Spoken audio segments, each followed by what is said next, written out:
आइए हम देखेंगे श्लोक आश्रम नाना धाम की प्रदर्शनी। ये है एग्जिट है, इधर है एंट्री गेट। ये एंट्री गेट है, एंट्री गेट। प्रदर्शनी में घुसते ही हमें देखने को ये नज़ारा मिल रहा है। ये कभी प्रकृति उसकी झलक है। और हम इसी के लेफ्ट साइड मुड़ते हैं तो हमें पूरा ही प्रदर्शनी का जो मेन पार्ट है वो देखने को मिल रहा है। आप देख सकते हैं यहाँ पर एक ऋषि जिसका नाम अष्टानंद है, वो लहरदारा तालाब के पास बैठ के अपनी साधना कर रहे हैं। और साधना करते करते उसी समय प्रकाश से एक बहुत ही तेज रोशनी आती है और वो एक कमल के फूल पर आके सिमट जाती है।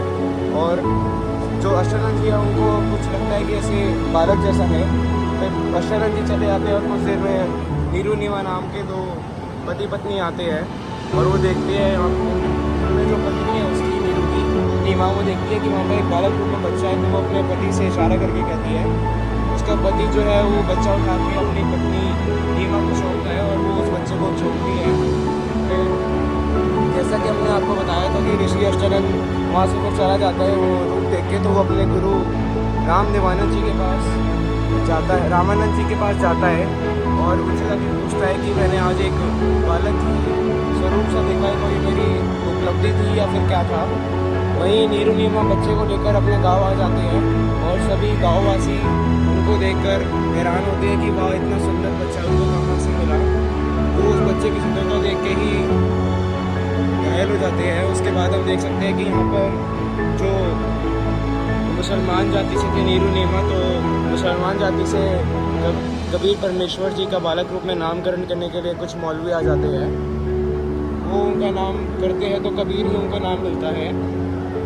फिर कबीर साहब जी 25 दिनों से ना कुछ खा रहे थे ना पी रहे थे, तभी शिव जी एक साधु के रूप में आते हैं और फिर वो नीमा जो है उनकी माँ उनसे प्रार्थना करती है कि मेरा बच्चा ना कुछ खा रहा है ना पी रहा है। उनके चरणों में उसको रखती है। इतने में ही कबीर साहब जी उड़ के उनके सर के सामने का आके खड़े हो जाते हैं।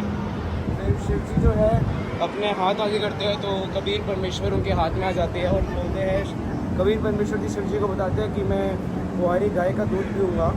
उसके बाद आप देख सकते हैं कि जो नीरू है कबीर परमेश्वर जी के मुँह बोला बाप वो फटाफट से एक कुंवारी गाय लाता है और दूध निकालता है और वो दूध फिर कबीर परमेश्वर पीते हैं और तब जाके नीमा को संतुष्टि मिलती है कि उनके बच्चे ने कुछ खा लिया। आप देख सकते हैं यहाँ पे पार्ट दिया एक जो रामानंद जी गुरु थे, वो एक दिन गांव में जो तालाब है वहाँ जाते हैं सुबह नहाने के लिए।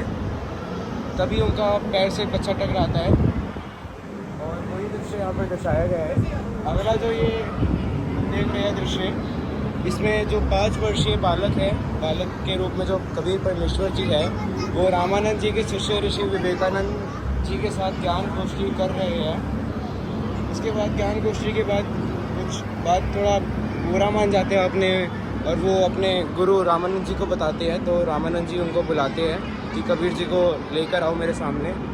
तो फिर ज्ञान चर्चा निरंतर होने के बाद क्रोधित होकर जो विवेकानंद जी ने अपने शिष्य भेजे थे वो आते हैं और नीमा को मारते हैं, नीरू को भी मारते हैं और कबीर परमेश्वर जी को छीन कर ले जाते हैं। उसके बाद आप देख सकते हैं कि रामानंद जी जो है पर्दे के पीछे खड़े होते हैं और पर्दे को उस साइड देखें तो हम कबीर परमेश्वर जी खड़े हैं और रामानंद जी पूछते हैं कि मैंने तेरे को शिक्षा कब दी। तो कबीर परमेश्वर जी कहते हैं कि जब मैं बालक रूप में था तालाब में तब आपका पैर मेरे सर पर लगा तब आपने मेरे को दीक्षा दी थी। रामानंद जी कहते हैं मैं तुमसे बाद में बात करूँगा, पहले अपनी मैं रोज़ की जो साधना है वो कर लूँ। तो रामानंद जी मन में ही कृष्ण जी की पूजा करते हैं, उनको मुकुट पिलाते हैं, नहलाते हैं, धुलाते हैं, सब करते हैं। लेकिन वो आज माला पहनाना भूल जाते हैं और पर्दे के उस पार जैसा कि आप देखिए यहाँ पर जो रामानंद जी है उन्होंने कृष्ण जी को मुकुट पहना दिया है, लेकिन वो माला पहनाना भूल जाते हैं। वो ना ही मुकुट उतार सकते हैं, ना ही जो माला है वो मुकुट के ऊपर से गुजर रही है। और पर्दे के उस पार सर्व शिष्य रचनहार पूर्ण परमेश्वर कबीर साहब जी को ये बात पता होती है। तो वो बताते हैं रामानंद जी को कि आप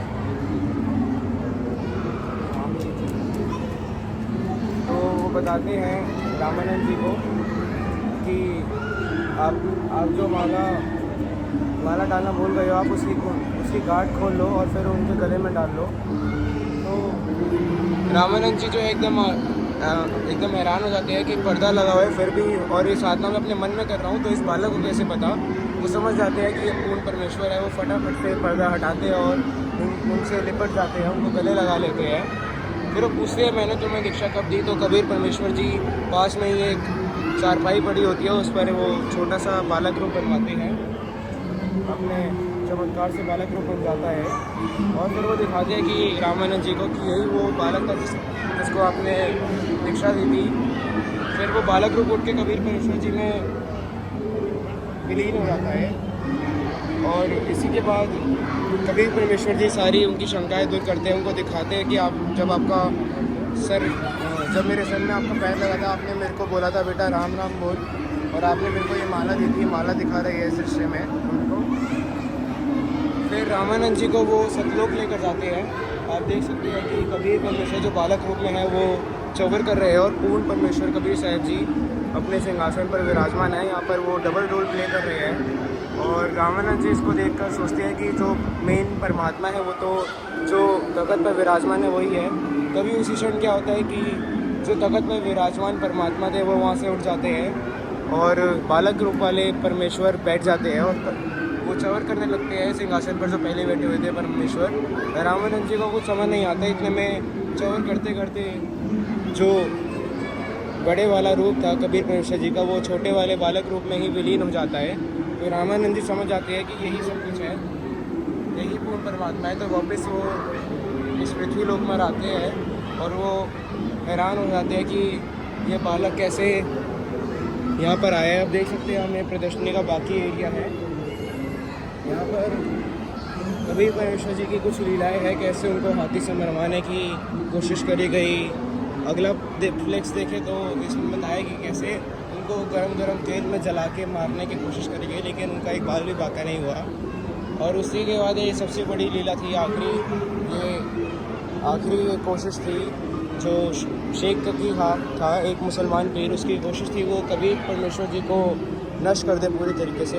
उन्होंने झूठी भंडारे की चिट्ठियाँ फैला दी, लेकिन परमेश्वर कबीर साहब जी के लिए हर चीज़ सक्षम है। तो उन्होंने 18 लाख लोगों को 3 दिन तक मनमोहक भोजन कराया। उसके बाद जो 120 वर्ष पूरे होने के बाद कबीर साहब जी की लीला होती है। कबीर साहब जी अपने शरीर समेत सशरीर अपने निज स्थान सतलोक को चले जाते हैं, और उनके शरीर के स्थान पर सिर्फ फूल और फूल प्राप्त होते हैं चंदर के नीचे। और हिंदू और मुस्लिम जो दोनों किंग थे, जो दोनों अपने राजा थे, वो देखते हैं कि परमेश्वर चले गए हैं। तो परमेश्वर कहते हैं कि जो तुम्हें मिला है ये फूल, इनको तुम आधा आधा बांट लो और लड़ाई मत करना। उसी के बाद हम देख सकते हैं यहाँ पर एक ये मॉडल बनाया गया है, ये उनकी यादगारी है। यहाँ पर एक हिंदू तरीके से और एक मुसलमान तरीके से, दोनों तरीके से कबीर साहब जी को ज़मीन में गाड़ा गया था और उनके मतलब यादगार बनाई गई थी। आप देख सकते हैं उनके जो कबीर साहब जी के शरीर के स्थान पर जो फूल मिले थे उनको किया गया था, गाड़ा गया था इस मॉडल में। अगला ये दृश्य जो है कबीर परमेश्वर जी के एक शिष्य थे दामोदर से, उनका जहाज डूबने वाला होता है, तब वो कबीर परमेश्वर ही उन्हीं की सहायता करते हैं। आगे आपको दिखाते हैं दृश्य, तो आप देख सकते हैं कि ये एक और लीला है कबीर परमेश्वर जी की। कबीर परमेश्वर जी ने एक छोटे बालक रूप में तैमूरलंग को कुछ ही डंडे मार के और कुछ घुसे लात मार के उनको पूरे पृथ्वी का 7 पीढ़ियों तक का राज दिया है। इसमें आप देख सकते हैं कि दूसरी लीला है, इसमें कबीर परमेश्वर जी समस्तर बेज के रूप में रूमी को किताबों का मतलब से बाहर निकालने की लीला बताते हैं। और अगला दृश्य जो है ये समस्तर बेज रूप में कबीर परमात्मा ने अपने शिष्य के लिए सूरज को पृथ्वी के करीब बुलाया और रोटी सेक के उसको दिखाया कि वो हर चीज़ के लिए समर्थ है। ये आप देख सकते हैं सतगुरुदेव संत रामपाल जी महाराज जी कैसे हरियाणा में आए, जब हरियाणा बना भी नहीं था तभी गरीबदास जी ने वाणी बोल दी थी, उत्तर दक्षिण पूर्व पश्चिम तो फिरता जाने नो सर्व कला सतगुरु साहिब की हरि आए हरियाणे नो।